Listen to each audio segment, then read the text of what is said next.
Nah, akhirnya saya pergilah, waktu itu pas lagi puasa juga ya, hari pertama puasa, sama teman-teman angkatan juga ya. Udah saya tes, kemudian kelang dua minggu gitu ya, 2 minggu. Panggilan di Indosat ini tiba-tiba nggak ada panggilan untuk interview atau apa, tapi tiba-tiba langsung diterima gitu di Indosat. Jadi ada dua yang gambling lah ya pada saat lulus kuliah waktu itu. Jadi pertama pada satu interview di Politeknik Sekayu itu ada diiming-imingin akan ada kuliah S2 beasiswa gitu ya dari Dikti waktu itu. Wah loh, bagus nih kan peluangnya gitu. Nah, di samping itu juga di Indosat juga menerima saya sebagai staff IT-nya gitu. Jadi padahal pada saat saya di semester akhir, saya udah planning bahwa ini saya harus masuk ke perusahaan telekomunikasi. Waktu itu kan perusahaan telekomunikasi lumayan bagus ya. Zaman itu tahun 2018, 2018. Jadi salah satu dari situ. Akhirnya udah ada saya ambil peluang, saya diskusi dan lain-lain. Akhirnya saya ambil peluang untuk di Politeknik Sekayu untuk peluang kuliah S2-nya gitu. Karena di pikiran saya waktu itu, kalau saya ambil langsung kerja, ya, bisa jadi saya lebih keenakan kerja, ya, keenakan kerja. Jadinya saya nggak ada pikiran untuk kuliah gitu ya. Jadi saya berpikir bahwa untuk kerja kita harus punya ilmu gitu. Tapi saya nggak saat itu saya berpikir adalah setahun atau 2 tahun ke depan bahwa teknologi itu nggak cukup pada saat itu aja. Gitu. Oke, nah ini yang akan saya bahas di sini kurang lebih ya. Oke, baik, next. Nah, akhirnya saya mespesifikan bahwa pembahasan materi itu ada tentang era digital. Bagaimana berkarir di era digital. Sebenarnya tidak harus kita basicnya adalah IT, basicnya komputer enggak. Tapi nanti kita lihat next selanjutnya. Artinya ketika teman-teman sebenarnya ketika kita mau lulus ya di semester akhir, teman-teman harus tahu medan tempur. Tahu medan tempur ya. Jadi secara nggak langsung kalau misalnya ada yang pernah naik pesawat. Naik pesawat itu kan ketika kita ketinggian berapa, itu hanya kelihatan radius berapa kilometer kan gitu ya. Tapi kalau lebih tinggi, itu kan lebih kelihatan radiusnya lebih tahu kan jelas ya. Artinya, wah ternyata Palembang luas juga ya. Ternyata di sudut sana masih ada yang kosong gitu ya. Nah itu salah satu ya, salah satu. Artinya semakin kita bergerak, kita akan lebih tahu poin-poin atau yang akan kita tempati nanti setelahnya. Artinya memang medan tempur harus kita kuasai. Nah selanjutnya, teman-teman kita tahu bahwa next selanjutnya kita lihat, saya akan mengajak teman-teman berpikir ke belakang sebentar ya. Jadi ada era-era yang itu sangat membedakan dari era-era kita. Saya mungkin dari teman-teman juga. Ada yang basicnya adalah pre-boomer, ya, ada baby boomer, generasi X, milenial, generasi Z, yang tadi udah dibahas di materi sebelumnya ya. Nah, kalau teman-teman ternyata berada di next milenial dan generation Z ya. Mungkin lebih dominan di generation Z ya. Oke, next. Kemudian perubahan generasi itu akan berimpact atau berasal dari perubahan yang namanya revolusi industri ya. Nah, tahulah kita kalau ada industri 1, 2, 3, 4 ya. Bahkan ada kelima gitu ya. Tapi kita belum tahu detail seperti apa itu. Nah, revolusi industri itu akan mempengaruhi dari tingkat profesi, dari setiap juga generasi ya. Oke, selanjutnya. Nah, dari sini kita lihat kesiapan Indonesia menghadapi era industri 4.0 itu berada di poin 2,14 dari rentang berapa itu ya? Dari rentang 4 ya. Nah, di situ poin-poinnya banyak tuh ya, dijabarin teknologi masih 1,9. Kemudian operasi pabrik 2,09 gitu ya, manajemen dan organisasi dan lain-lain. Artinya masih banyak pengembangan yang di situ ya. Oke, next selanjutnya. Nah, dari data ini ya, kita tahu bahwa kebutuhan SDM kita di ASEAN itu berada di nomor berapa? 1, 2, 3, 4, 5. Di bawahnya Thailand, Malaysia, Brunei, Vietnam, dan Singapura. Ya. Singapura itu sudah sangat jauh sekali ya. Jadi ada prediksi, ya, prediksi di tahun 2025 next. Oke, bahwa pasar digital di Indonesia itu akan meningkat di tahun 2025. Gitu. Ya. Padahal ya, dari sekarang pun kita udah kelihatan sih sebenarnya pasar digital di Indonesia itu sangat tinggi. Ya. Kenapa? Karena SDM-nya banyak. Ya. Tinggal kita lihat seberapa besar yang kualitas, yang menengah atau yang lain-lain kan gitu ya. Nah, oke, selanjutnya maka potensi ekonomi digital itu kita di tahun 2025 akan meningkat lebih 18%. Ya, lebih tinggi dari yang lain-lain. Dan yang sekarang teman-teman udah pada tahu ya, yang paling meningkat adalah di era e-commerce. E-commerce, transportasi dan antar makanan, travel online dan media online ya. Nah, di mana letak di sini pada para profesi, kalau misalnya teman-teman ada tadi ada psikologi, mungkin ada dari syariah, ada dari apa sosial ekonomi, ada bisnis ekonomi, ada bisnis ekonomi, kemudian ada syariah, ada tarbiyah, ada. Oke, kita lihat e-commerce ya. Tidak hanya kita lihat dari sisi digitalnya, artinya ada dari sisi SDM-nya gitu ya. Terus ada sisi dari kalau misal dari teknologinya pun ada dari teknologi. Ada bidang di teknologi itu ada namanya UI UX. Ada yang tahu? User experience dan user interface. Di situ, posisi di situ siapa yang ngisi adalah anak-anak psikologi.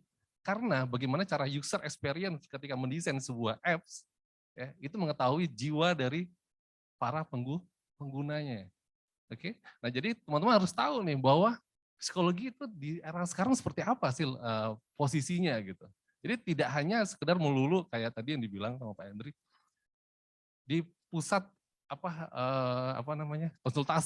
konsultasi pribadi gitu ya. Jadi nggak cuma di situ aja gitu.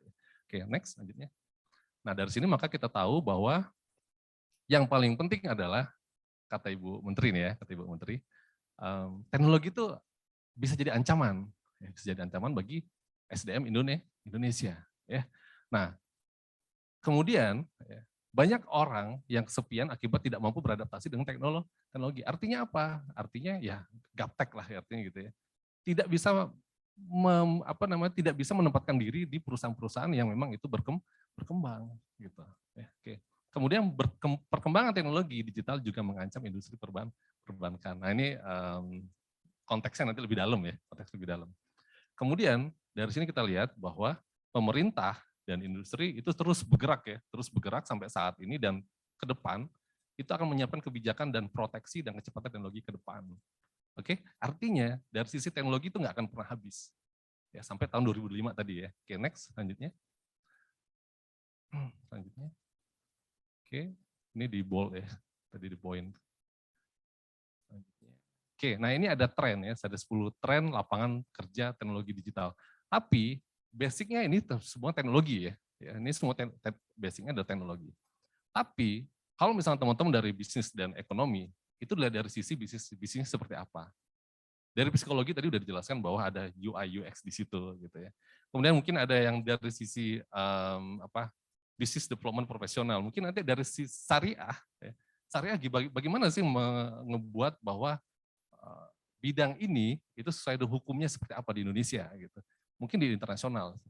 Nah, artinya yang itu bahwa teknologi kan ada yang namanya disruption ya. Disruption itu kalau misalnya kalau yang tren-tren sebelum-sebelumnya itu ada pangkalan ojek, tapi tiba-tiba pangkalan ojek ribut kan gitu ya. Pangkalan ojek ribut. Nah, artinya di situ ada dari sisi hukum ada gitu loh. Ya, kalau ada yang dari syariah. Oke, next selanjutnya. Oke, nah dari sini ketika teman-teman sudah kenal lapangan, medan tempurnya, maka kalian harus ngaca diri, bahasa ininya apa ya, tahu diri. Tapi bahasa lebih halusnya adalah lebih mengenal diri lebih dalam gitu ya. Oke, next kita lihat. Ada teori ya, nanti kita lihat next selanjutnya bahwa ya, kalian harus tahu journey kalian dulu, lahirnya di mana gitu ya. Terus seperti apa karakter keluarga gitu, teman-temannya seperti apa, kuliah di mana gitu, bidang apa, itu harus kalian telusurin. Dan lebih bagusnya adalah kalian catat, biar lebih terang gitu ya. Nggak abu-abu, jadi memang benar-benar terang gitu bahwa misalnya nih, ada konsep namanya self ideal ya, self ideal kalian mau seperti apa itu ideal banget. saya akan mau jadi orang yang sangat bla bla bla gitu ya, optimis banget. Tapi ada kondisinya ada lagi save real. Save realnya ternyata kenyataan nggak kayak gitu ya. Nah, jadi kita harus memahami problem space dan solution space-nya seperti apa. Itu kita sendiri yang tahu ya. Oke, next. Nah, ada yang namanya konsep design thinking. Jadi teman-teman harus tahu nih, lihat design thinking berdasarkan personal pribadi. Nih kita lihat, ada hear, ada think and feel, ada see, say, and do misalnya. Apa sih yang teman-teman kalian katakan terhadap kalian gitu? Ya itu dicatat gitu. Dicatat. Ah dia penakut. Itu dicatat gitu ya. Dicatat maksudnya itu nanti jadi patokan kita bahwa kita nggak kayak gitu gitu. Dan itu adalah kelemahan yang harus kita perbaiki. Oke, next ya selanjutnya. Nah, nanti akan dapat feature kayak gini gitu ya. Ada yang namanya adalah user persona. Jadi kalian akan tahu nih bahwa motivasi saya itu apa, goals-nya saya apa, kemudian personality seperti apa, biografinya seperti apa, skill apa yang saya dapat gitu ya, skill apa yang saya kuasai kompetensinya. Oke, ini paling penting nantinya ya, kalian buat seperti ini, kalian cetak, kalian tempel di plafon kamar. Jadi kalau tidur, oh iya saya tahu. Jadi inget gitu ya. Oke, next. Kemudian dari situ maka kita akan bangun portofolio atau bangun brand, personal brandingnya kalian. Oke, next selanjutnya. Nah, banyak channel ya, banyak channel. Ada yang namanya blog ya, blog, video, Instagram. Kalau misalnya kalian suka tulis atau mau mengarahkan kemana gitu ya, kalau misalnya suka fotografi itu. Buat akun sesuai dengan kalian yang sukai. Terus posting di situ, itu kan nantinya pada saat kalian masuk ke perusahaan, portofolio kalian apa? Kalian udah langsung dilihat tuh. Oh ini sudah ambil teknik ini, foto ini, waduh lumayan nih. Kan gitu ya. Kemudian dari video, dari podcast, write reviews, ya bisa kalian post di banyak ya tempat ya. Ada yang namanya LinkedIn, ya, kemudian ada yang namanya sosial media, YouTube, dan lain-lain ya. Oke, selanjutnya. Nah, dari sini kalian akan tahu karakter kalian yang kuat itu apa. Oke. Kalau kalian tahu superhero, dengan bajunya aja udah tahu itu karakternya seperti ini gitu. Nah, ketika di sampingnya ada foto kamu, nah itu karakter seperti apa? Ya kan? Jadi artinya kalian kenal nih, oh diri saya seperti ini gitu. Kalau saya nggak kenal diri saya seperti ini, saya akan masuk aja nantinya tiba-tiba, wah zong gitu. Masuk hutan nggak tahu, ternyata salah jalan gitu. Nah, artinya memang kita harus punya growth mindset tadi ya udah dijelasin. Kemudian ada resiliensi, daya lenting ya. Jadi kalau misalnya teman-teman drop, jangan lama-lama tuh drop, jangan keenakan ya. Kemudian langsung ke atas gitu ya. Kemudian optimis, self control dan social intelligence. Oke, selanjutnya. Nah, ada rumus ya, talent plus effort itu adalah skill ya. Jadi talent dan usaha itu jadi sebuah skill. Tapi kalau misalnya skill diupayakan lagi, diusahakan lagi, itu akan jadi sebuah achievement. Jadi ada prestasi di situ. Ya. Ini rumus ya, ini rumus. Kita jadi harus tahu konsep dasarnya. Ya, harus tahu konsep dasarnya. Nah, kemudian ada yang dikenali namanya grit, konsep grit. Oke, selanjutnya. Ada ketertarikan, ada praktis latihan, ada tujuan dan harapan. Oke. Poin penting adalah ketika kita suka sama sesuatu, fokus ke sana, dan sering latihan di situ. Kalau udah sering latihan, maka secara nggak langsung kita tahu tujuannya kemana tuh. Dan harapan kita apa. Itu dituliskan ya, dituliskan. Jangan hanya lengket di kepala. Karena kalau lengket di kepala, ketika kalian jatuh nanti, itu hilang udah. Ya, hilang. Apalagi misalnya ada teman ngajak nonton atau ngajak main gitu. Hilang juga tuh. Ya. Jadi nggak bisa ketempel. Oke, kalian tahu Cristiano Ronaldo? Tahu ya? Ketika temannya datang, dia udah ada di sana untuk latihan. Ketika dia temannya pulang, dia masih ada di sana untuk latihan juga gitu. Jadi kapan dia berhentinya? Jadi artinya latihan itu adalah penting, apalagi di dunia teknologi seperti ini adalah latihan terus. Oke, next selanjutnya. Nah, sebenarnya yang kita bangun tadi adalah interpersonal dan intelektual ya. Oke, selanjutnya. Oke, ini 5 indikator ya. Ada self-awareness, ya, bla bla bla. Oke, next. Nah, yang paling penting adalah ketika teman-teman jatuh. Nah, kebanyakan kita yang lupa ketika kita punya optimis ya dan lain-lain. Ternyata kita ngikut lingkungan kita misalnya nih patah hati dan lain-lain. Kalian setel lagu sendu ya, sampai 1 hari full, kalian akan tersendu-sendu terus tuh lagu. Di rumah hujan, setel musik misalnya kayak gitu, itu akan terbawa arus. Gitu ya. Jadi jangan sampai ketika kalian cemas atau down, itu jangan terlalu lama di situ. Artinya kalian butuh ada yang namanya, ya kita harus balik ke namanya ikhtiar dan tawakal. Kalian akan masuk kepada sisi titik nol nanti pada saat kalian sudah selesai, masuk kerja, ngelamar kerja, nggak ada yang diterima misalnya gitu. Sikap kalian tuh harus seperti apa? Yang paling penting adalah bagaimana kalian berada di titik nol, dan itu untuk bangkit lagi. Itu yang paling kalian harus butuhkan. Oke, next. Selanjutnya. Nah, di sini yang paling penting adalah berdoa. Ya. Ada tuh, Gareth Bale, dia mengatakan kalau ketika dia main sepak bola, yang pertama memang karena kemampuan dia, yang kedua adalah keberuntungan. Di Islam itu nggak ada keberuntungan. Ya. Keberuntungan itu berasal dari amal kalian telah lakukan. Gitu loh, ya.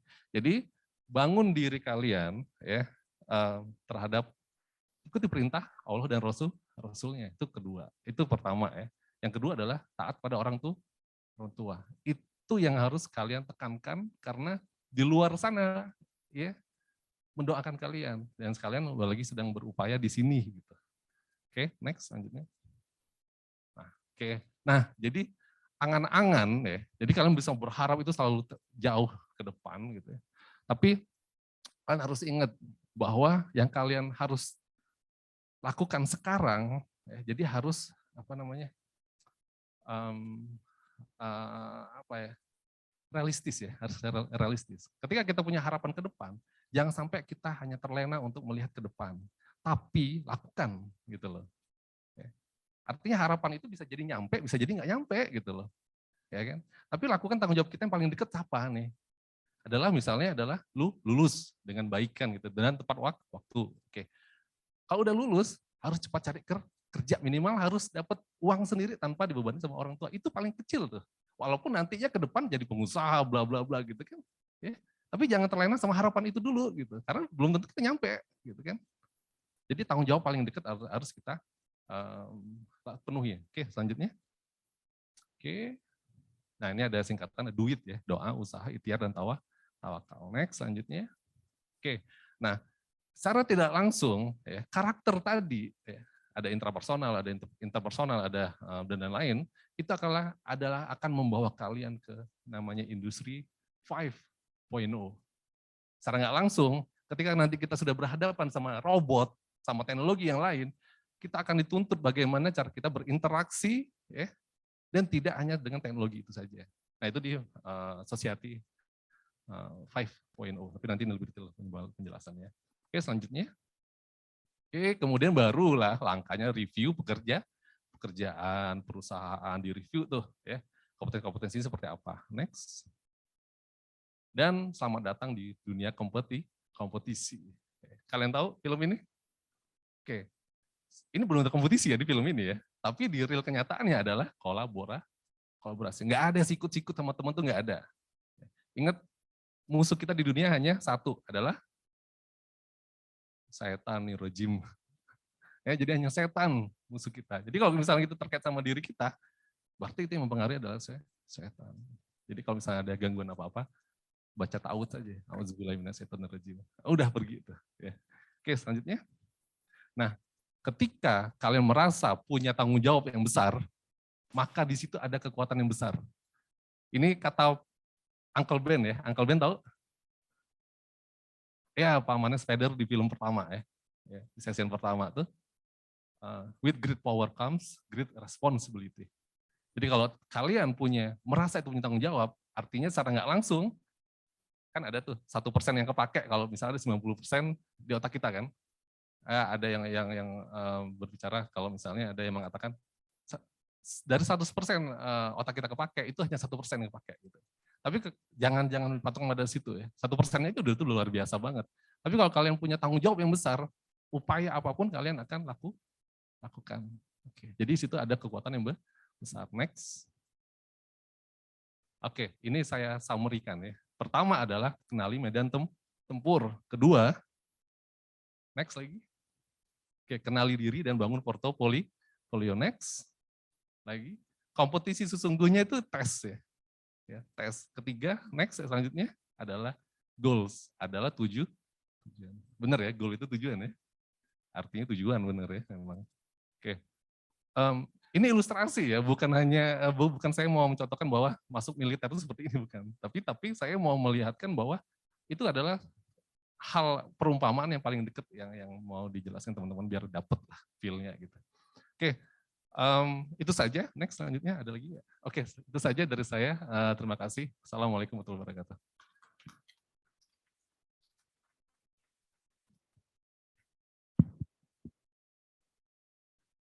Oke, terima kasih kepada Bapak Freddy selaku pemateri keempat.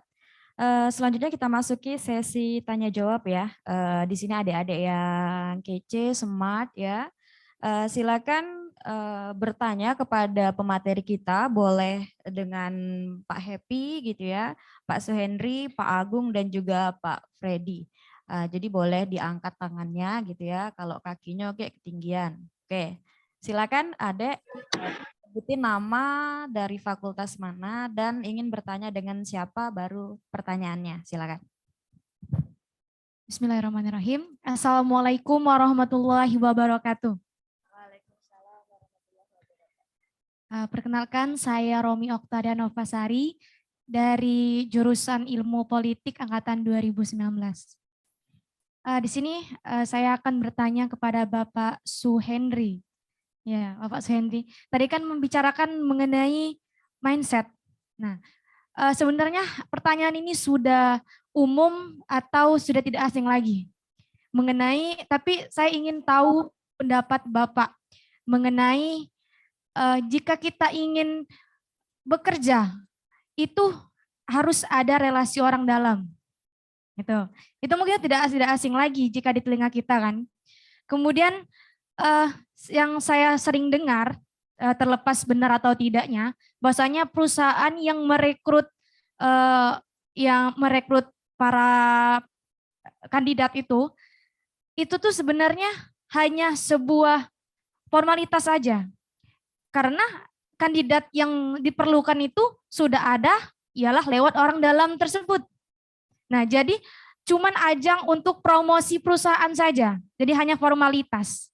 Terlepas itu benar atau tidaknya kita tidak tahu kan, tapi kalau memang benar alangkah menyedihkannya dan itu menjadi momok yang menakutkan bagi kita-kita yang memiliki potensi, tapi kalah hanya sekedar orang dalam. Nah, itu ini yang sangat saya ingin tanyakan kepada orang-orang hebat sebenarnya seperti Bapak yang di depan ini. Saya akhiri. Wassalamualaikum warahmatullahi wabarakatuh. Waalaikumsalam warahmatullahi wabarakatuh. Boleh satu pertanyaan lagi sebelum Pak Henry jawab? Itu Mas, itu cowok.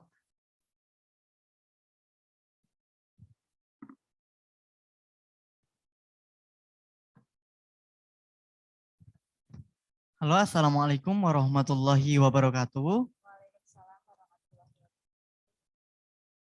Perkenalkan, nama saya Muhammad Hirullah. Saya merupakan mahasiswa ilmu komunikasi di Fakultas Ilmu Sosial dan Ilmu Politik angkatan 2019. Izin bertanya dengan Bapak Agung Perdana tentang bisnis tadi. Saya sangat tertarik tentang kopi karena saya juga salah satu petani kopi dari Sumendo. Nah, kemarin juga sempat belajar tentang komunikasi pemasaran.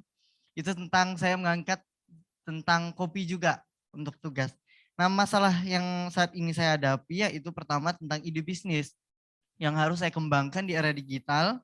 Kemudian bagaimana kita memunculkan kembali kepercayaan masyarakat tentang keaslian daripada kopi tersebut.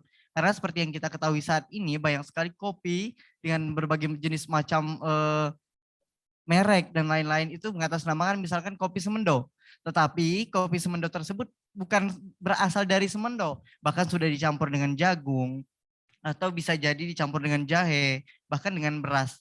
Nah, kira-kira untuk memunculkan kembali kepercayaan masyarakat itu seperti apa gitu.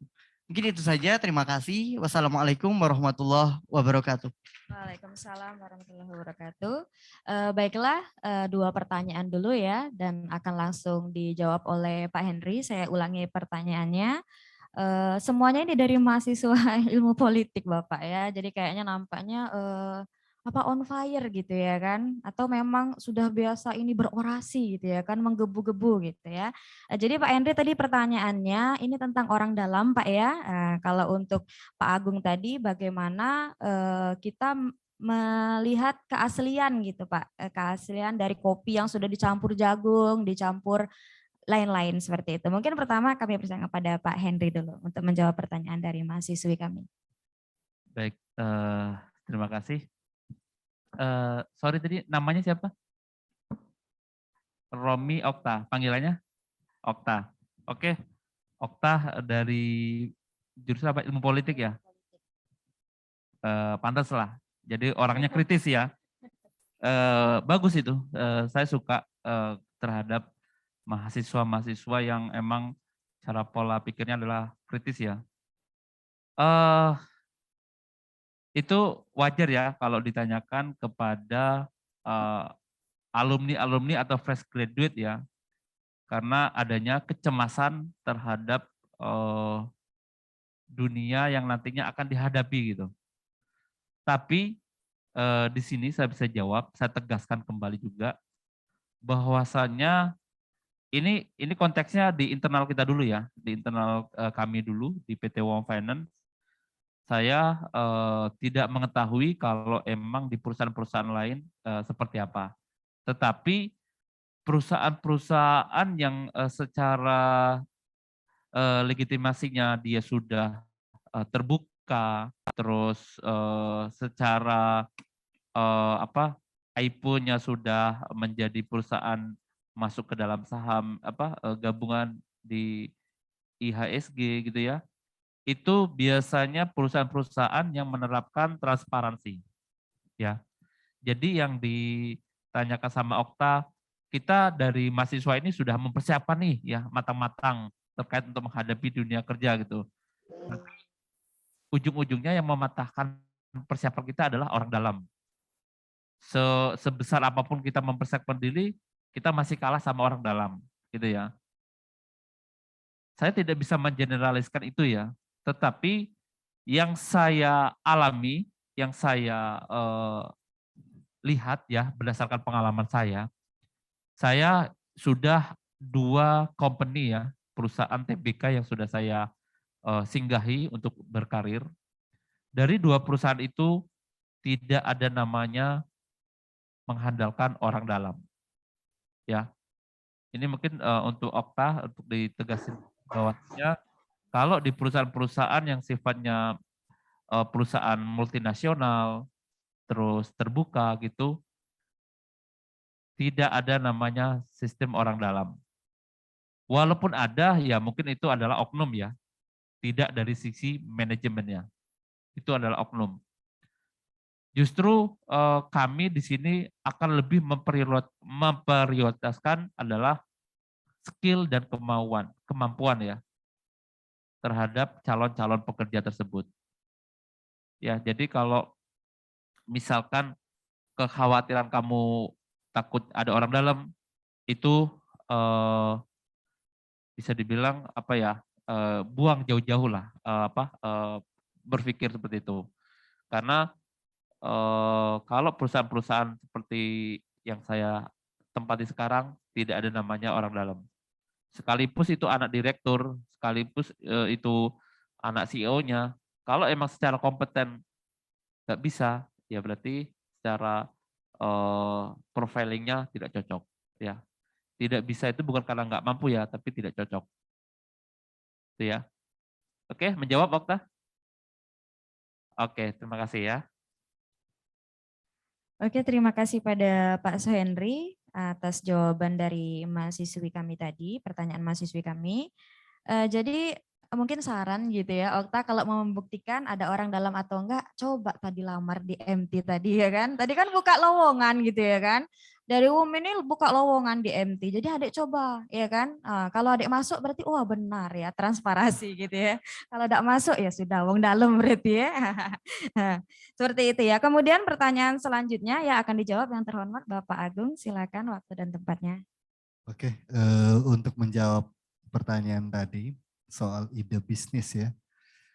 Jadi sekarang ini sebenarnya sudah banyak sekali cara untuk mengetahui kopi itu kopi asli atau enggak.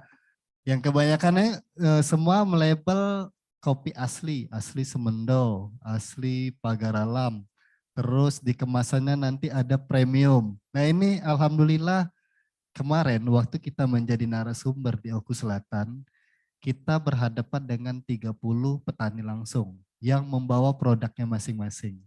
Kita compare nih, kita berani compare bahwa kami menyarankan bahwa jangan pernah melabel kemasan Anda dengan nama premium, tapi kenyataannya tidak premium. Bagaimana itu bisa terjadi?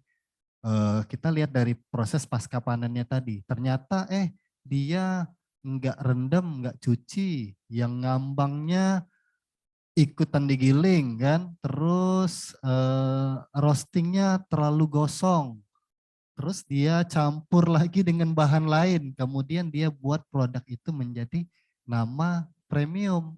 Nah itu kan sudah tidak asli lagi.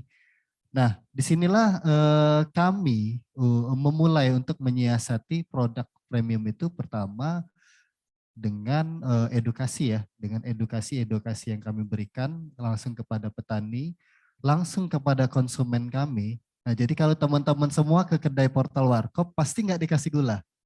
Pasti nggak dikasih gula, kecuali kalian minta.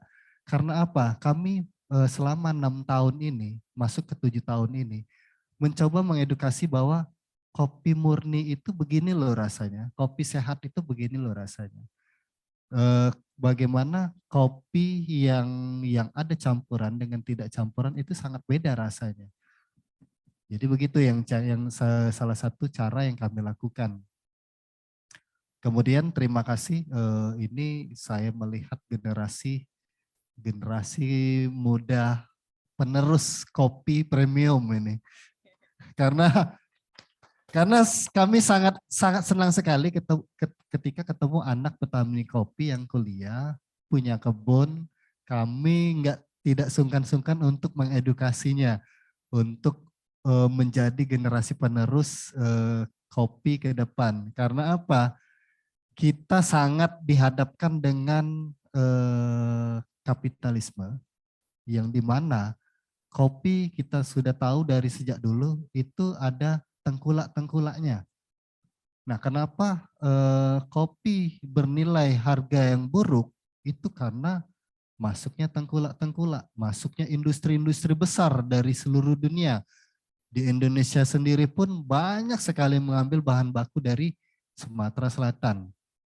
Nah inilah yang kita coba upgrade untuk petani mencoba, ayo dong jangan 100% untuk jual ke industri, tapi cobalah untuk meningkat dari berapa persen, dari 10% menjadi 50% untuk upgrade ke premium. Insya Allah kami siap beli, insya Allah ya.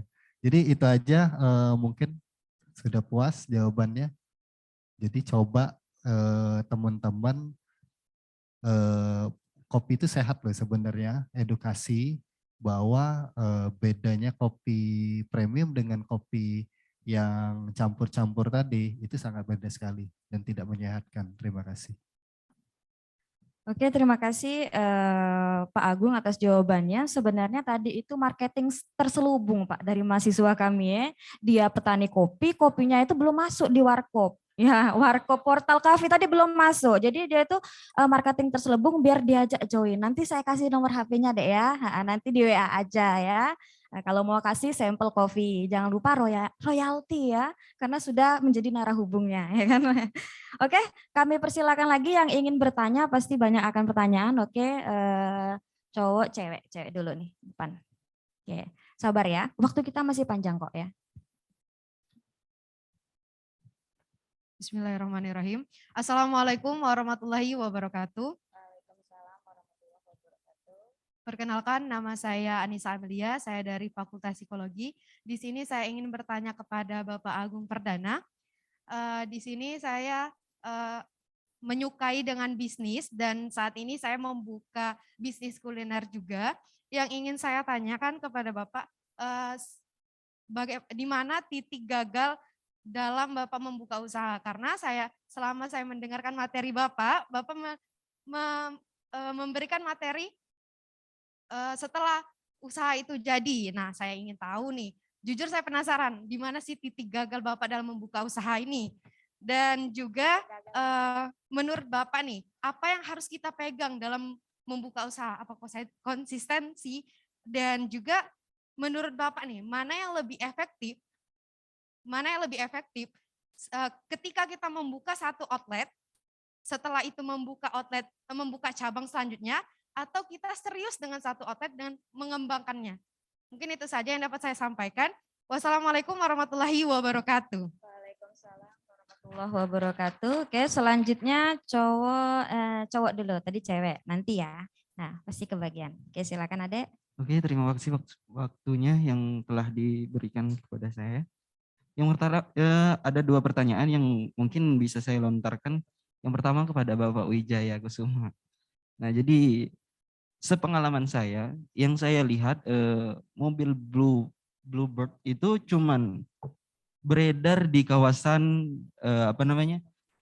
bandara. Nah, kenapa tidak melebarkan sayapnya seperti aplikasi-aplikasi online, aplikasi tetangga yang menyediakan memang jasa layanan online gitu. Kenapa demikian? Kemudian ada pertanyaan selanjutnya, ini universal. Bapak siapa saja boleh menjawabnya.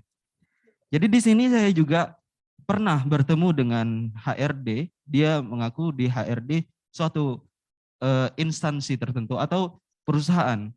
Nah, dia bilang bahwa dia sempat cerita, dia nanya, apakah kamu semester akhir? Iya, saya bilang. Terus dia bertanya, apa judul skripsi kamu? Ini, dan saya bilang seperti ini. Usahakan judul skripsi yang kamu buat itu linear dengan perusahaan yang bakal kamu tuju, seperti itu. Jadi daripada itu ada pertanyaan, apakah perusahaan itu sangat memprioritaskan atau mengutamakan jurusan yang linear dan perusahaan yang dituju. Maksudnya yang kami tuju itu perusahaan itu lebih mengutamakan yang skripsinya memang berada di jalur yang sama dengan yang bakal dituju, seperti itu. Demikian, Bapak. Terima kasih. Oke, terima kasih atas pertanyaannya ya. Mungkin saya akan menyapa dulu yang di Zoom. Ada yang ingin bertanya, boleh di unmute, boleh bicara, boleh dibuka speakernya. Silakan. Baik, terima kasih. Ya. Terima kasih, saya langsung bertanya. Perkenalan dulu, nama saya Putri Nuriski, saya dari Fakultas Sains dan Teknologi. Yang ingin saya tanyakan mengenai fresh graduate, menyinggung yang tadi, yang masalah fresh graduate tadi, yang mau saya tanyakan di dunia pekerjaan, biasanya kan itu lebih mengutamakan orang yang punya pengalaman pekerjaan. Sedangkan fresh graduate itu disingkirkan, lebih diutamakan yang mempunyai pengalaman. Yang saya ingin tanyakan, Pak, keunggulan apa atau hal apa yang harus diterapkan bagi fresh graduate ini agar tidak kalah saing dengan orang yang punya pengalaman pekerjaan. Mungkin itu saja. Terima kasih. Oke, saya rasa cukup ya karena pertanyaan sudah banyak ya. Nanti kita akan buka lagi sesi selanjutnya jika cukup. Yang pertama itu ke Pak Agung lagi ya, pertanyaan buat Pak Agung ya.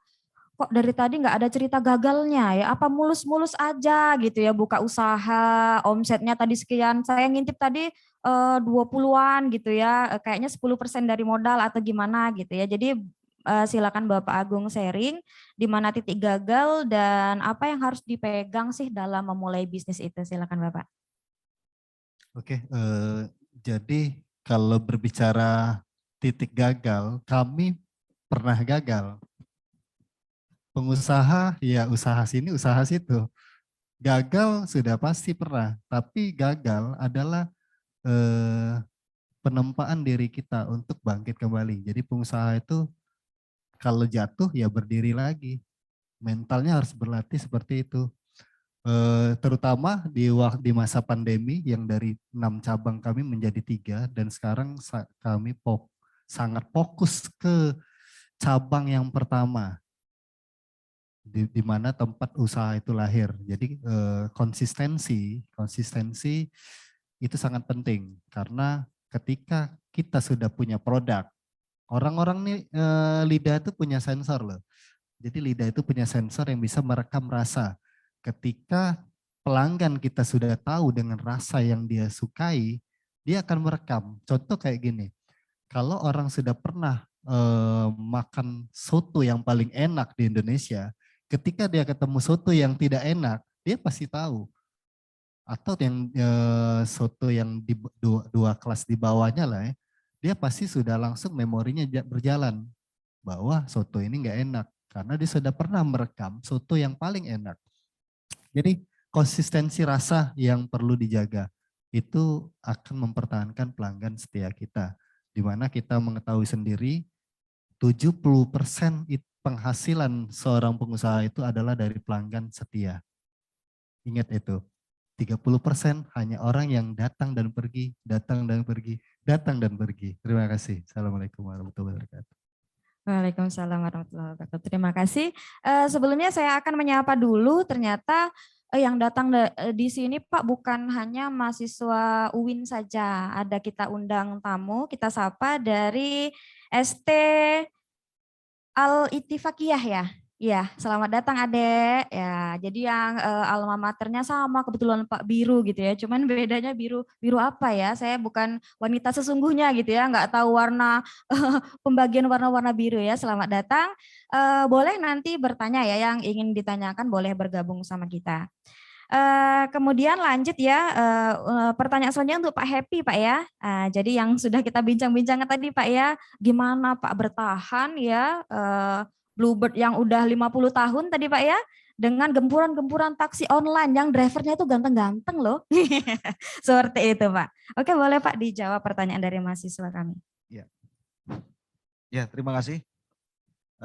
Sebentar tadi saya dapat pemberitahuan dari jajaran direksi untuk mengucapkan terima kasih banyak untuk UIN Raden Patah atas undangannya ini kita sampaikan.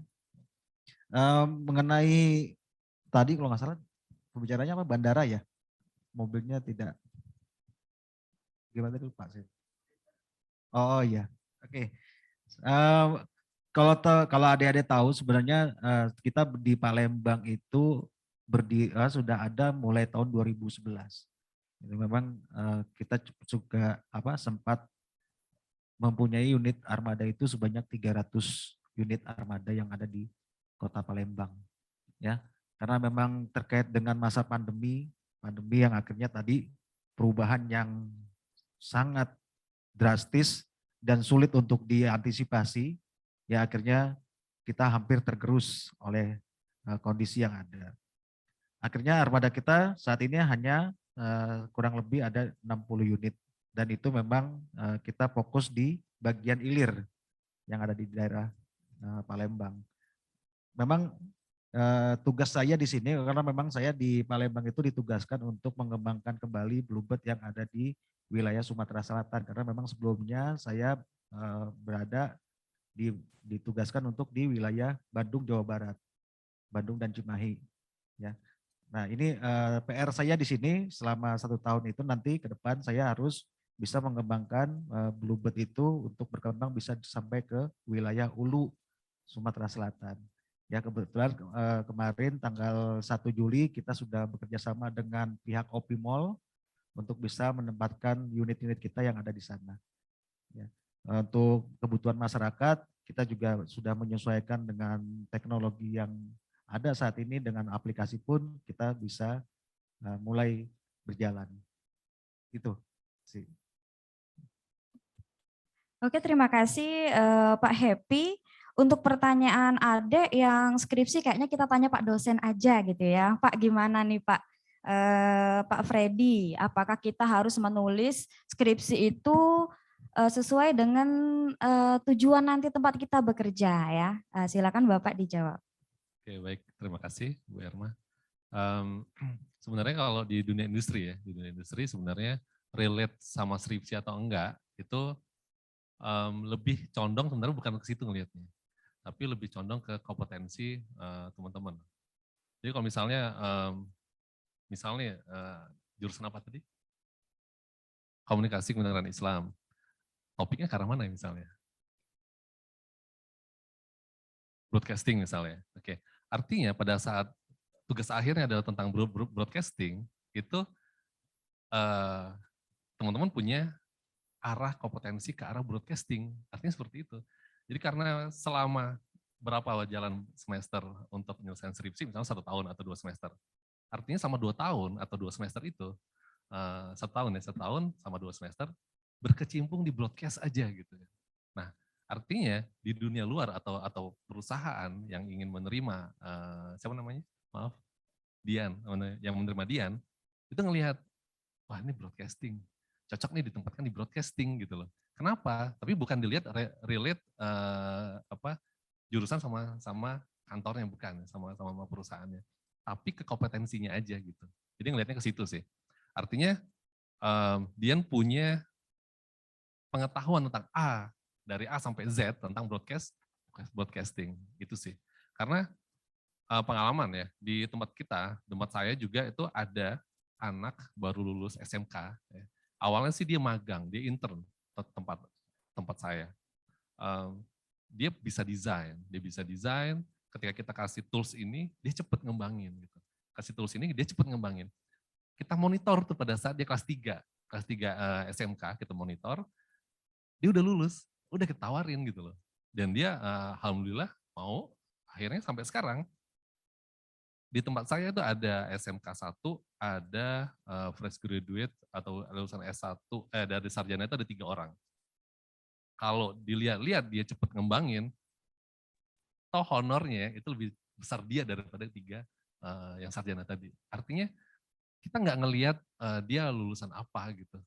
Yang penting dia bisa ngembangin diri, itu pertama, dan tools yang benar-benar dipakai di tempat itu.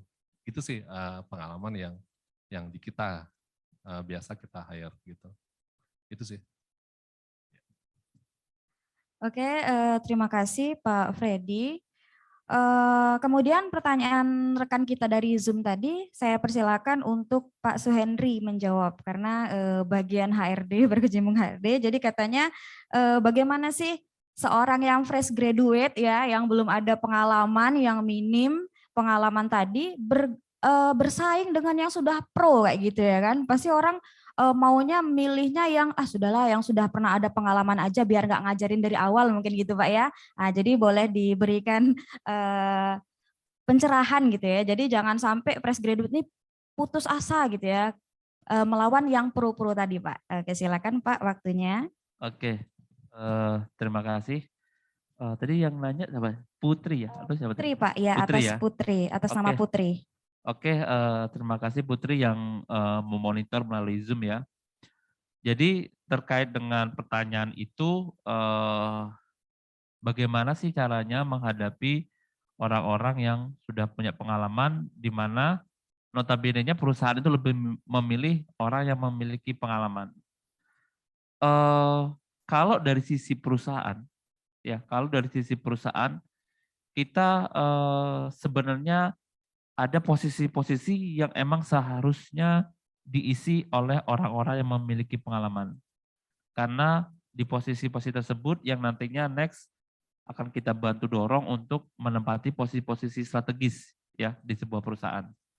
Dan ada juga posisi-posisi yang kita buka itu untuk yang fresh graduate.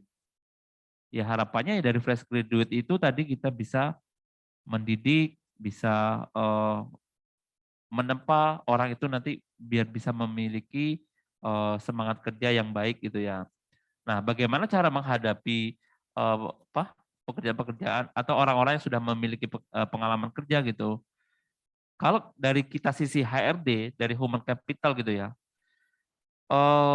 yang akan kita lihat itu nanti adalah bagaimana kehidupan dia pada saat kuliah. Ya, nggak apa-apa. Jadi untuk teman-teman yang fresh graduate, kalau misalkan belum punya pengalaman, jangan lantas langsung kendor atau ngedon gitu ya. Karena kalian pada saat di proses interview itu adalah kalian jual diri. Ya, kalian jual diri. Jadi misalkan fresh graduate, yang harus kalian jual adalah pengalaman kalian waktu di masa kuliah. Biasanya perusahaan-perusahaan akan melihat itu dari sisi aktivitas kegiatan pada saat kuliah. Contoh, misalkan aktif di organisasi. Ya, biasanya perusahaan-perusahaan akan lebih senang ya menerima pelamar atau calon pegawai yang fresh graduate, tetapi dia aktif di sebuah organisasi. Ya, mungkin kan banyak ya kalau di kampus-kampus organisasi-organisasi kemahasiswaan yang aktif. Ya, misalkan kalau contohnya dulu saya juga sebagai kader HMI, aktif di HMI. Nah, pada saat saya interview pertama kali, itulah yang saya jual. Jadi tidak lepas kemungkinan teman-teman, oh saya nggak punya pengalaman, saya nggak bisa bersaing sama yang sudah punya pengalaman.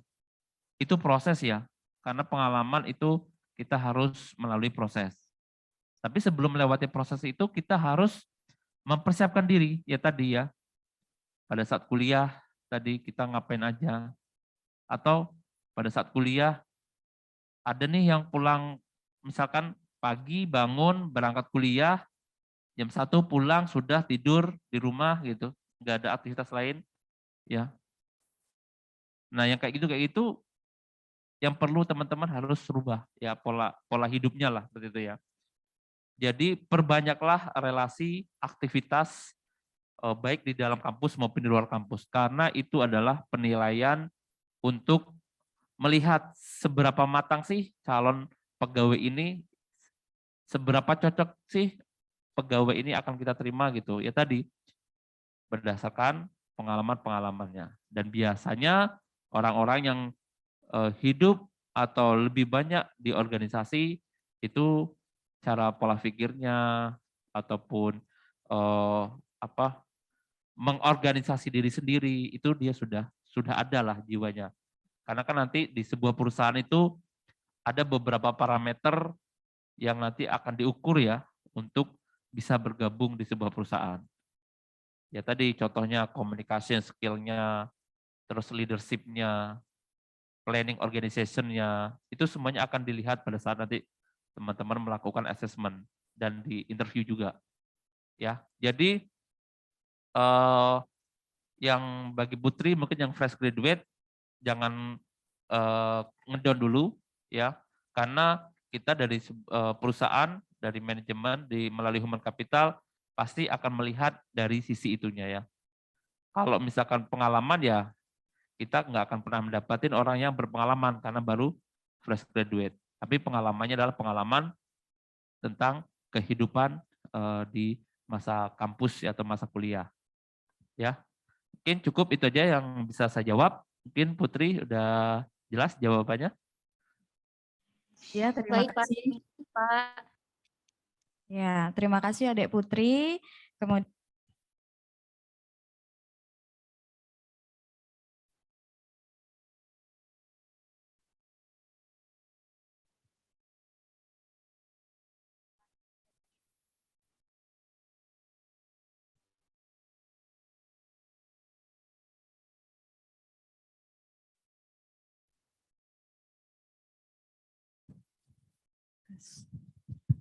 Baik, Assalamualaikum warahmatullahi wabarakatuh.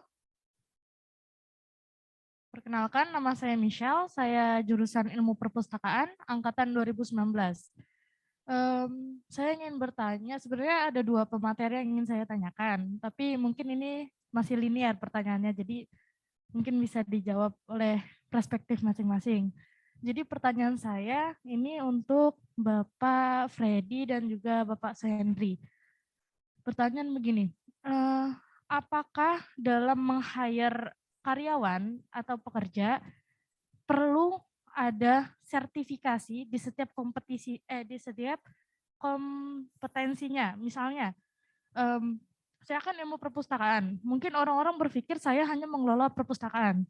Tapi selama ini yang saya kerjakan itu adalah melakukan pengembangan aplikasi perpustakaan dengan cara mengembangkan, mengelola, dan ibaratnya menginstal aplikasinya dan sebagainya. Tapi kan dalam pembelajaran saya, dalam pekerjaan saya sebagai mahasiswa ilmu perpustakaan itu tidak ada sertifikasi di dalamnya. Nah, apakah itu menjadi pertimbangan nanti ketika saya bekerja, saya harus melampirkan nih, oh ada sertifikasinya, atau saya bisa melamar tanpa sertifikasi, karena kan ini menjadi poin penting gitu untuk kita lampirkan di CV atau di dokumen-dokumen yang perlu ditaruh di dokumen yang perlu ditaruh untuk perusahaan itu sendiri, seperti itu.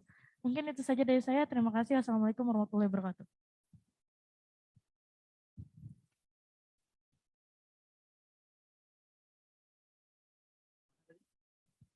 Kamu ya.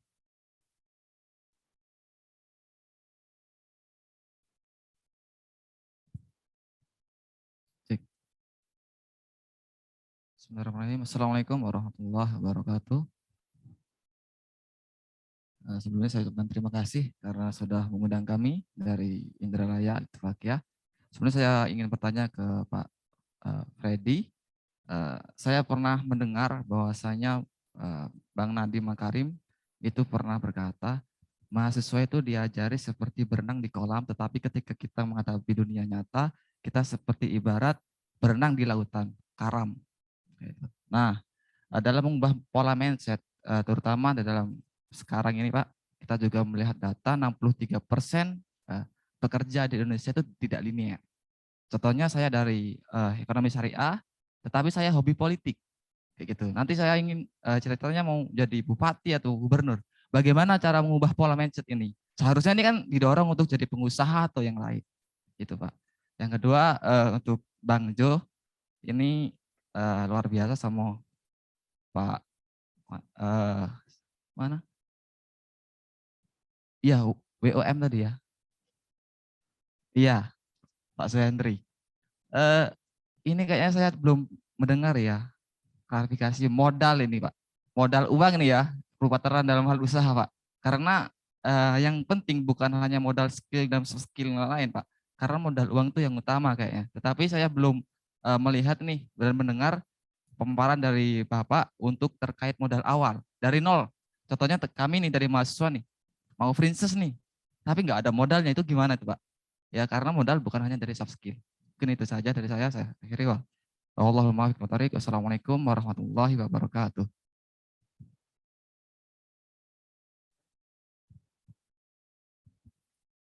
Bismillahirrahmanirrahim. Assalamualaikum warahmatullahi wabarakatuh.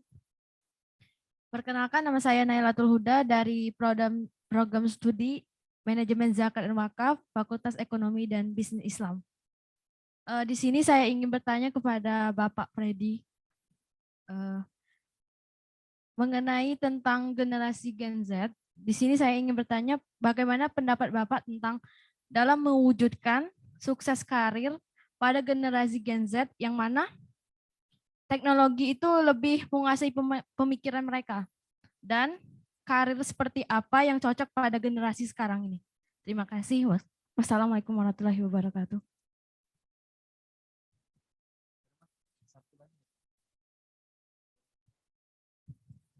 Bismillahirrahmanirrahim. Assalamualaikum warahmatullahi wabarakatuh.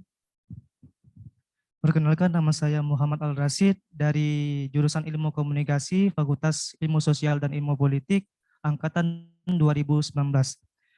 Sebelumnya tidak ingin bertanya, tapi di sini saya melihat pertanyaan dari teman saya dan juga Putri dari Zoom tadi.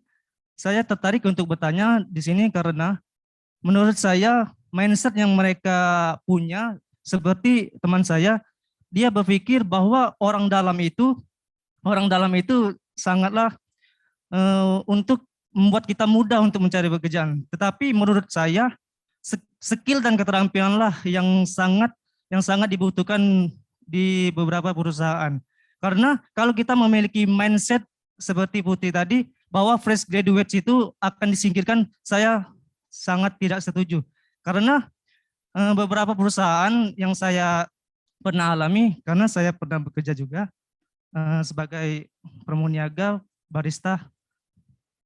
Di sini yang saya ingin tanyakan simple, bagaimana cara membunuh sebuah mindset yang mereka pikirkan itu? Karena kalau kita memiliki mindset tersebut, kapan kita ingin melamar pekerjaan? Gitu. Terima kasih. Wassalamualaikum warahmatullahi wabarakatuh. Kemana dulu, Mbak? Oke, terima kasih atas pertanyaannya. Yang pertama itu adalah pertanyaan untuk Pak Freddy dan Henry. Nanti Herma akan sampai ke sana. Yang pertanyaan adalah perlu nggak sih sertifikasi gitu ya, sertifikasi untuk kita masuk ke dalam dunia kerja seperti itu. Mungkin boleh langsung dijawab, Bapak.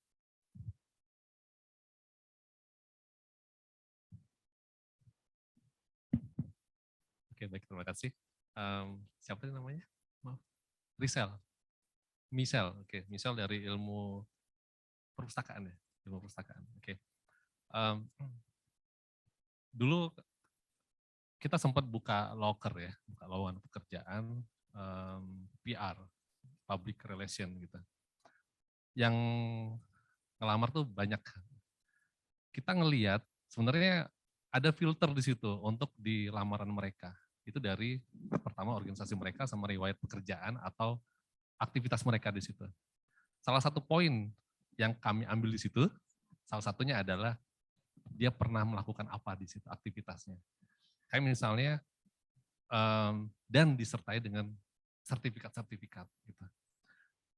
Dan ada lagi CV, dia nggak melampirkan sertifikat, tapi dia ada penjelasan tentang aktivitas organisasi dan mungkin prestasi di situ.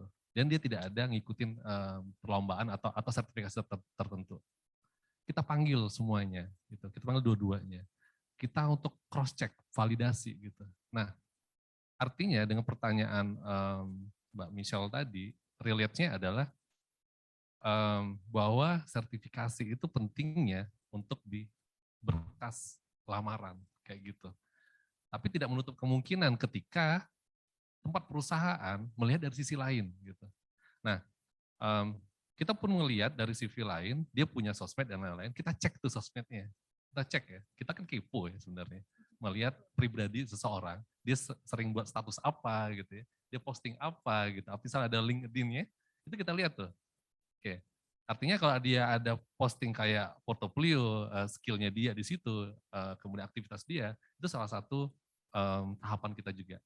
Nah, akhirnya kita panggil tuh semua, kita interview, oke, selesai interview, kita lihat nih, kita ada masa percobaan kayak gitu. Misal dia udah pernah coba tools apa, oke, udah pakai tools, oke, kita lakukan untuk percobaan, untuk pengembangan diri dia, gitu. Dia bisa nggak ngembangin diri. Ketika dia bisa pakai tools tertentu, tapi pada saat kita kasih, kan kadang berbeda maunya kita dengan apa yang udah dia lakukan. Coba buat konsep ini, gitu. Oke, pakai tools ini. Bisa dia kembangin itu, dia bisa browsing sendiri, kemudian kalau nggak bisa ditanya, jadi ada soft soft skill di situ yang kita lihat.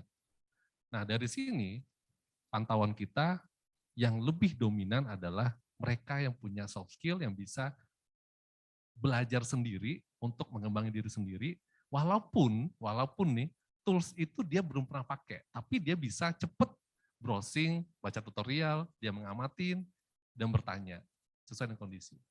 Itu yang lebih dominan kita hire gitu. Itu sih. Yang jelas intinya di situ. Pada saat sertifikasi sebenarnya itu nanti tinggal lihat dari perusahaannya, perspektif mana dia lihat. Kalau dari kita sebenarnya kita lihat dari sisi real kompetensinya, gitu sih. Itu Mbak Michelle. Ya. Oke, boleh Pak Henry ditambahkan karena pertanyaannya untuk dua tadi, Pak Freddy dan Pak Henry. Oke, Michelle menambahkan juga dari Pak Freddy ya. Benar yang dikatakan Pak Freddy ya. Jadi dalam proses hire gitu ya, terkait penting atau tidak pentingnya sertifikat ya, itu kita balik-balik lagi ke perusahaannya.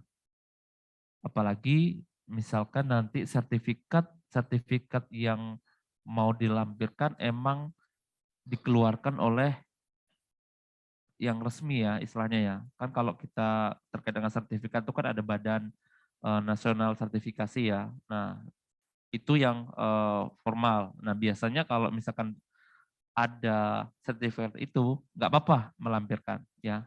Tetapi yang jadi hal titik utama untuk kita menilai bukan dari sertifikatnya ya, tetapi dari ya hasil dari interview dia, dari cara dia menyampaikan sesuatu, dari dia menceritakan pengalaman-pengalamannya gitu.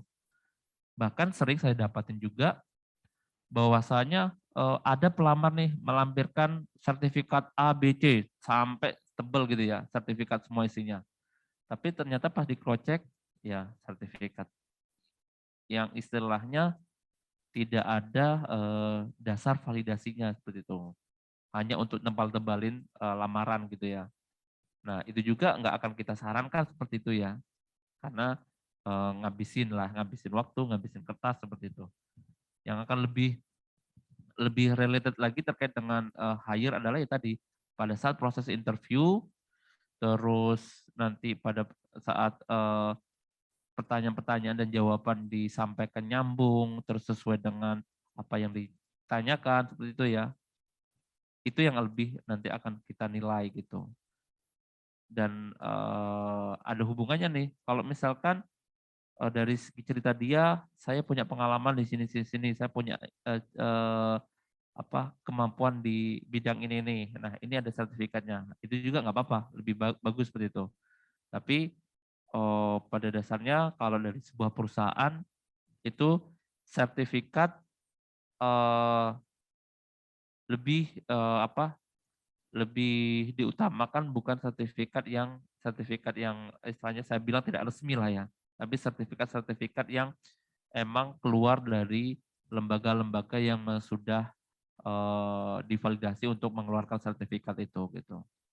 Dan itu pun harus related dengan hasil interview. Misalkan punya sertifikat A, tapi ternyata pas ditanya terkait dengan sertifikat itu atau kompetensi yang berhubungan dengan sertifikat itu malah nggak tahu apa-apa. Nah, itu juga nanti akan menjadi backfire untuk si calon pegawai ya. Udah melampiri sertifikat tapi ternyata pas ditanya nggak tahu, nggak nyambung gitu kan. Nah, itu juga jadi nanti jadi bahan penilaian ya dalam proses new hire untuk di perusahaan gitu. Ya. Cukup jelas Michelle? Oke, terima kasih. Oke, terima kasih. Kita lanjut ke pertanyaan kedua. Pertanyaan ditujukan untuk Pak Freddy. Ini kita bahas berenang, Pak, ya kan? Berenang di kolam versus berenang di lautan, gitu ya kan? Jadi mahasiswa bertanya bagaimana kalau dia jurusan tadi komunikasi ya, ekonomi, tapi nak jadi caleg, ya kan? Nah, nak jadi gubernur, nak jadi bupati, kayak gitu ya. Jadi bagaimana mengubah mindset tentang linearitas ini, seperti itu. Silakan Bapak, waktu dan tempatnya. Oke, baik. Dengan siapa tadi?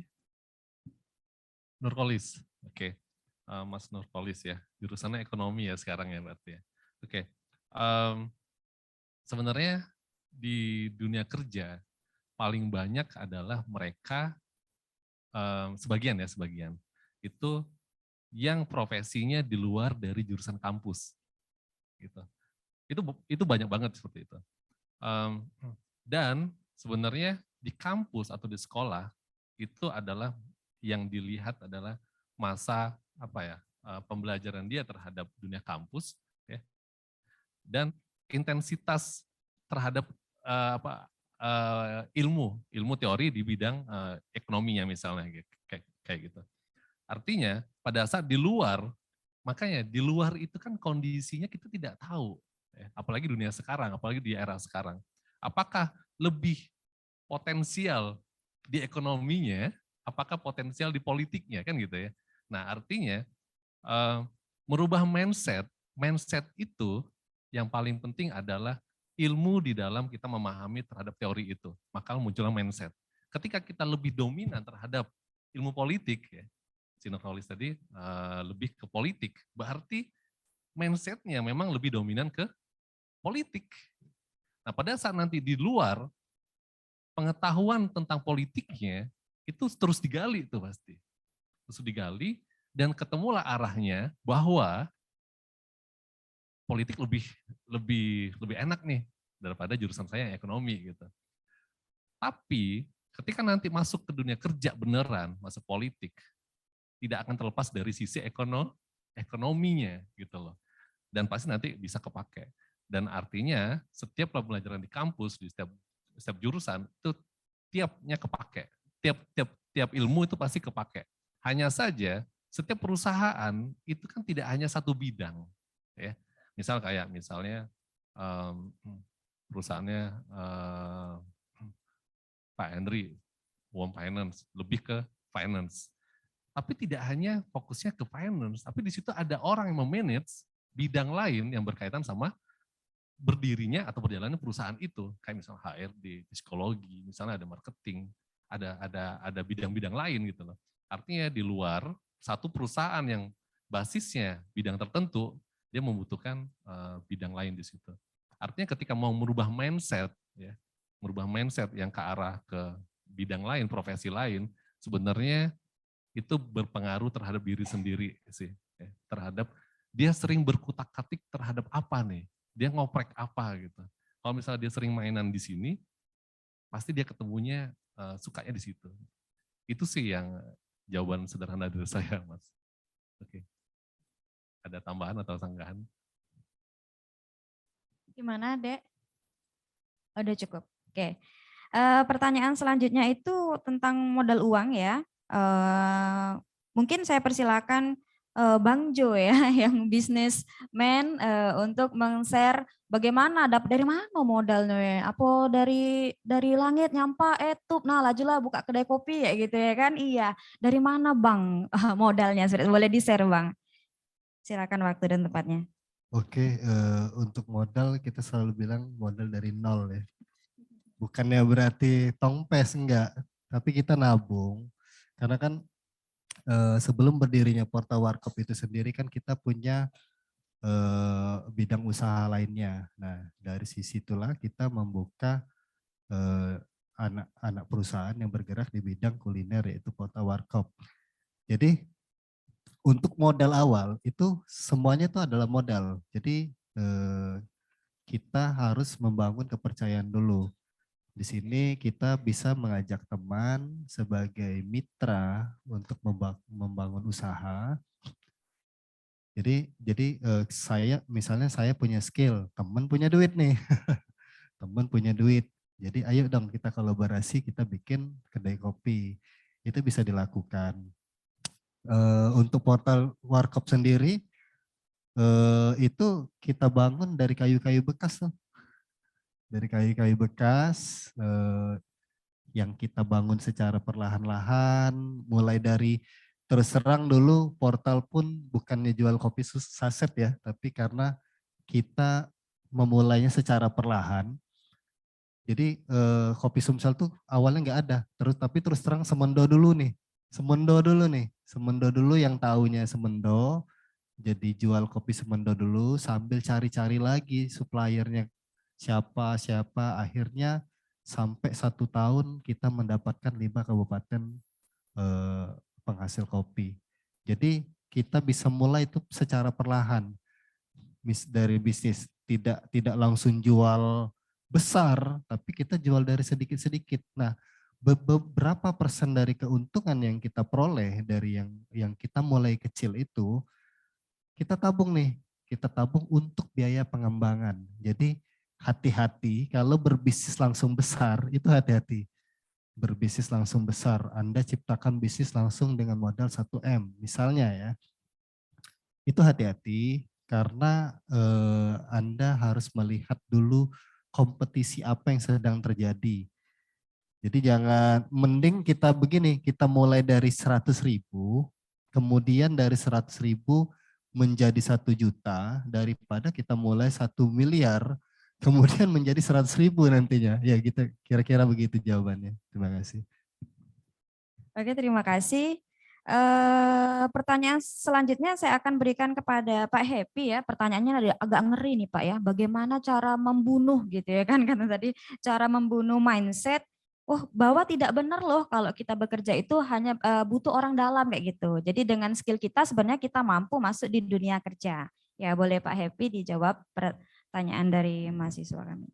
Oke, terima kasih. Untuk membunuh mindset sebenarnya sih bahwa tadi sudah sempat disampaikan juga sama Pak Henry terkait gak perlu takut karena memang ada orang dalam gitu. Karena di kita pun sama, di perusahaan kita di Bluebird itu kita ya contohnya dari diri saya sendiri, saya tidak pakai orang dalam di Bluebird ya. Asal kita percaya diri dan bisa mengembangkan kreativitas dan kita bisa beradaptasi dengan situasi yang ada dan dibutuhkan oleh perusahaan pada saat itu. Ya, karena memang di kita saat ini kita membutuhkan pribadi tenaga kerja yang multi talent. Multi talent dalam artian dia bisa menyesuaikan dengan kondisi yang ada. Ya, jadi saya untuk teman-teman semua ya mau untuk menghadapi situasi saat ini, makanya kita perlu untuk bisa membangun motivasi diri kita, ya, bangun lagi karakter diri kita dan mau beradaptasi dengan melihat situasi yang ada saat ini. Itu sih yang paling penting untuk bisa dipelajari dan dihadapi. Oke, terima kasih atas jawabannya Pak Happy. Gimana Adek? Udah cukup ini ya. Pertanyaan terakhir itu ditujukan kepada Pak Freddy ya. Dia bahas Gen Z tadi Pak ya. Katanya sekarang ini Gen Z ini dikuasai oleh teknologi gitu ya. Oh dikit-dikit nak mabar kayak gitu ya kan. Nah, jadi nggak pernah lepas dari gadget. Nah mereka bertanya, tadi mahasiswa kami bertanya, bagaimana sukses karir Gen Z ini yang dikuasai oleh teknologi. Kemudian job apa yang cocok untuk generasi Gen Z ini? Nah, silakan Bapak. Oke, baik. Tadi yang bertanya siapa ya tadi? Naila, oke, dari bisnis ekonomi Islam ya. Oke. Sebenarnya generasi Z itu apa ya? Karena kalau saya mungkin Bang Jo generasi X dan yang belakang gitu. Nah, makanya di tempat kerja itu berbeda generasi di situ. Nah, makanya di dalam dunia kerja kita harus punya lapang dada untuk menerima ada ketidakcocokan di situ kan. Itu luar biasa ya ketika udah terjun ke dunia kerja itu ya. Nggak bisa kita lihat bahwa maunya kita seperti ini dan itu normal. Enggak, sama kayak di kelas ada yang cuek gitu ya, ada yang PD-nya lebihan gitu. Nah itu macam-macam. Nah dunia digital sekarang memang ya banyak ke perusahaan yang memang ada yang memang dia muncul perusahaan itu basisnya memang ke arah digital fokusnya, entah pakai aplikasi dan lain-lain. Tapi ada perusahaan yang akan mulai bertransformasi ke digital. Itu enggak semuanya mereka hadir muncul tiba-tiba langsung ke digital tuh enggak. Memang sebagian besar perusahaan yang di Indonesia nih, kita lihat skupnya dulu ya. Skupnya adalah sebagian besar mereka adalah bertransformasi. Ketika bertransformasi itu adalah dari manual ke digital. Nah, mulailah teman-teman di sini ya, pada saat mungkin yang sekarang lagi jalan semester aktif ya, mulai lagi kuliah, gali tools-tools ya, tools-tools yang dipakai di bidangnya masing-masing gitu. Kalau misalnya nih di bisnis ekonomi biasanya toolsnya apa ya? Saya lebih kenal SPSS ya, atau apa lagi ya? Kalau ngelihat traffic grafik, misal pertumbuhan dari laba-laba lah, misalnya kayak gitu ya, atau keuntungan dan rugi misalnya gitu. Itu kan ada toolsnya itu ya, the grafik langsung kelihatan dari per bulan sampai masa satu tahun 2022 misalnya atau 2021 itu kelihatan. Upayakan bisa dengan tools itu gitu, karena dengan bisa kita tools itu teman-teman bisa jadi dominan di situ. Maksudnya mulai dari sekarang itu bisa bangun portofolio ya untuk menggunakan tools-tools itu gitu. Sebenarnya nih ya saya kasih tahu bahwa di dunia digital ya, di dunia kerja itu hanya kita menggunakan tools aja, hanya menggunakan tools. Sekarang kalau misalnya yang suka desain, oke, yang bisa desain, itu toolsnya apa ya untuk desain? Photoshop, Corel, Canva yang baru ya. Canva itu udah luar biasa banget, apa? Pixel Lab ya. Itu untuk desain grafis sama mungkin vektor ya. Oke. Bisa pakai itu? Bisa. Bisa pakai ini? Bisa. Hanya pakai tool saja. Itu saja sih kuncinya ya. Jadi generasi Z sebenarnya itu udah dimudahkan dengan kalian menggunakan tools seperti e-commerce. Oke. Siapa di sini yang di handphonenya e-commerce 4-4-nya ada? Siapa? Ada nggak? Ada. Ada yang cuma 3, ada cuma 2, hanya ada yang cuma 1. Kenapa? Karena melihat mungkin pertama idealisnya ngelihat tampilannya enak. Oke. Kemudian warnanya nggak sakit mata. Ya. Kemudian nggak rame. Ya. Nah yang terakhir mungkin yang paling dominan dari 10 mungkin 9 ya. Promonya banyak gitu ya. Nah itu jadi sebenarnya hanya gimana cara menggunakan e-commerce itu aja. Nah generasi Z dilahirkan di dunia yang basisnya teknologi, itu nggak akan lepas dari itu. Artinya kalian teman-teman jangan kagok. Maksudnya dengan ada tools ini kemudian pakai. Tapi harus juga realistis dengan jurusan teman-teman. Tools yang tidak hanya di HP ya, smartphone, tapi ada untuk tools-tools sesuai dengan jurusan masing-masing. Tentuin toolsnya apa, dipakai apa, coba pelajari lebih lanjut tentang itu, ya. Lebih banyak tools yang dipakai dan tahu manfaatnya, saya rasa itu lebih dominan nanti di dunia kerjanya gitu. Nah untuk pekerjaan yang lebih baik adalah pekerjaan yang bikin happy. Kalau kita kerja nggak bikin happy sebenarnya percuma juga ya. Tapi yang bikin happy adalah ketika teman-teman bekerja ya, lebih melewati batas masa jam kerja tapi masih lanjut aja di situ, itu berarti passion teman-teman ada di situ. Dan pekerjaan yang baik atau pekerjaan yang enak adalah hobi yang digaji. Nah, untuk profesinya itu adalah teman-teman sendiri yang tahu karena bidangnya masing-masing. Oke, dari itu saja dari saya. Terima kasih. Oke, terima kasih atas jawaban-jawaban super dari keempat pemateri kita. Kita berikan tepuk tangan dulu kepada 4 pemateri kita. Terima kasih Bapak pemateri, ada 4, Pak Happy, Pak Suhendri, Pak Agung, dan juga Pak Freddy. Sebelum saya tutup, saya akan meringkas gitu ya. Tadi sempat disebutin quote-quote penting dari setiap pemateri. Dari Pak Happy itu dia berpesan, jangan ragu, kemampuan kita besar ya, peluang di luar banyak, ya kan. Belajar itu bukan suatu kebutuhan, tapi suatu keharusan, ya, pesan dari Pak Happy. Kemudian Pak Suhendri menekankan bahwa manfaatkan setiap peluang, seperti itu. Di mana ada peluang, di mana ada kesempatan, kita coba. Dan kita wajib menerapkan pola pikir terbuka. Kemudian dari Pak Agung, ketika kita ingin memulai suatu bisnis, maka kita harus paham tentang manajemen SDM, support system di sekitar, dan business plan dan network plan, seperti itu. Dan yang terakhir dari Pak Freddy Kurnia, kunci sukses itu adalah ikuti perintah Allah dan Rasul-Nya, dan juga jangan lupa taat kepada orang tua. Gitu. Oke, sebelum saya tutup, karena openingnya pakai pantun gitu ya Bapak, maka closingnya juga pakai pantun ya adik-adik. Oke, pantun terakhir dari saya sebelum menutup, naik ketek seberangi sungai Musi, gitu ya kan. Selfie dulu di jembatan Ampera. Melalui acara seminar pembekalan alumni, kita ciptakan lulusan yang siap kerja. Oke, amin amin ya rabbal alamin. Saya Herma, mohon maaf atas segala kesalahan. Saya akhiri wabillahi taufik wal hidayah. Wassalamualaikum warahmatullahi wabarakatuh. Saya kembalikan ke MC. Oke, terima kasih kepada Mbak Herma dan para pemateri yang telah banyak tadi digali. Kami beritahukan lagi kembali kepada seluruh peserta yang mahasiswa untuk mengumpulkan surat tugasnya atau perwakilan setiap fakultas menghadap ke panitia. Karena ada sertifikat yang akan dibagikan. Jadi cukup perwakilan ya yang membawa surat tugas, silakan menghadap ke panitia. Di situ ada Mbak Dwi, ada Ibu Fadila, dan ada juga Mas Dadang. Silakan. Ya, surat tugasnya. Yang udah dapat sertifikat ini mana? Angkat tangan, raise your hand. Oke, ngelapor dulu ke panitia, mau di cross check ya. Oke.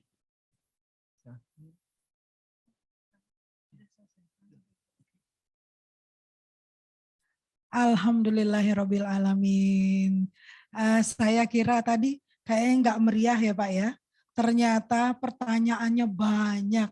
Artinya menarik ini, narasumbernya berempat punya informasi-informasi menarik sehingga mereka keingintahuannya banyak sekali tentang dunia kerja. Nah, mahasiswa, jadi jangan lupa kegiatan seperti ini insya Allah akan rutin dilaksanakan CDC ya. Kalau kita punya 3 kali wisuda dalam 1 tahun, insya Allah kita bisa 3 kali melakukan pembekalan alumni di setiap tahunnya. Jadi setelah wisuda 1 bulan kita melaksanakan pembekalan alumni. Jadi jangan lupa diikuti dan share ke teman-temannya. Itu record yang kita buat dari acara ini itu bisa dilihat dari YouTube dan website dari CDC. Dan bapak-bapak narasumber, alhamdulillah sekali dan terima kasih banyak ya atas informasi yang sudah dibagi ke kami. Dan kami dari CDC mohon kesediaannya jika ada rekrutmen, kemudian ada kegiatan-kegiatan di perusahaan-perusahaan Bapak, dipersilakan untuk di-share ke kami sehingga kami bisa ikut men-share di website dan media sosial punya CDC. Nah, ini seperti yang sudah di-share oleh Pak Suhendri ini.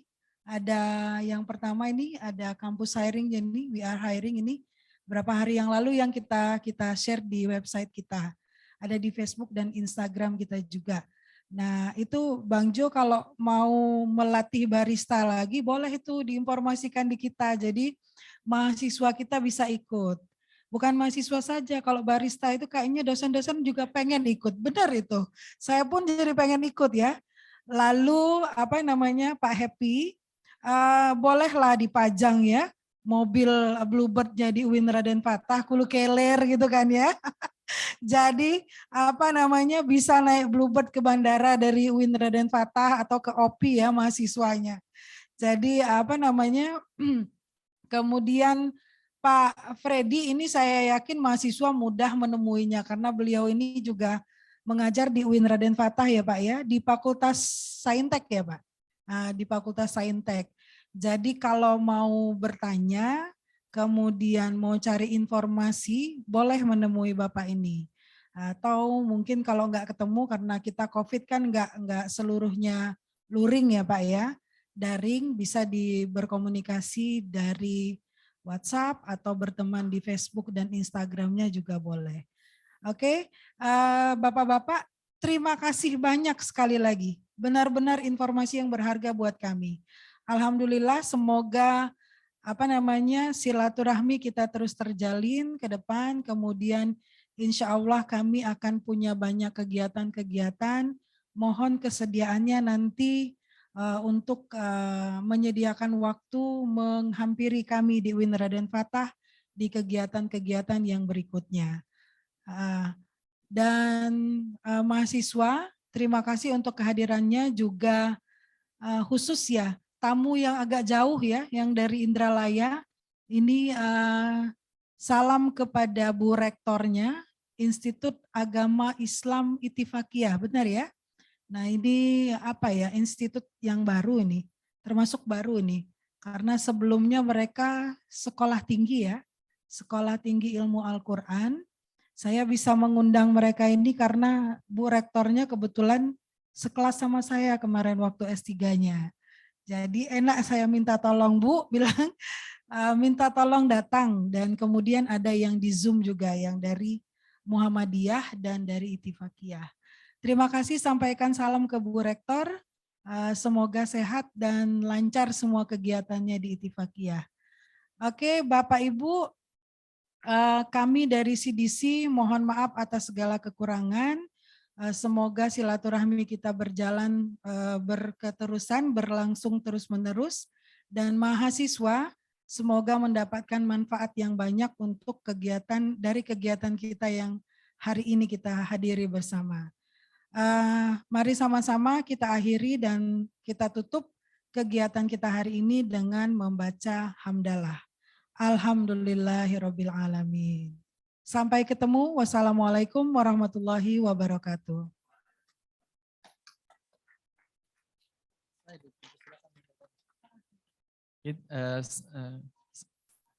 Setelah ditutup tadi oleh Kepala CDC, Ibu Dr. Helen Sabir Adib, maka berakhir pula acara kita.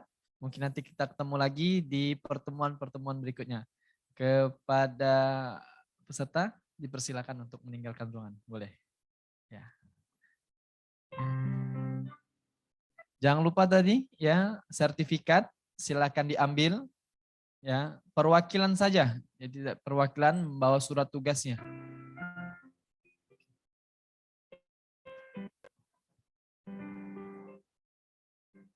Ya. Mau foto? Ayo boleh, silakan. Cepet. Ayo cepet mau pulang.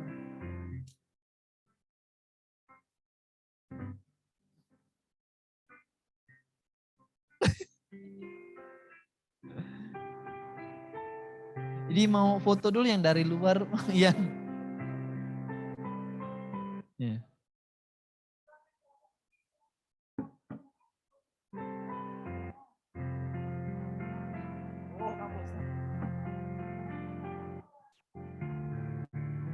Jangan lupa follow ya IG CDC, nanti informasi-informasi selanjutnya website ya dan juga Facebook dipantauin terus.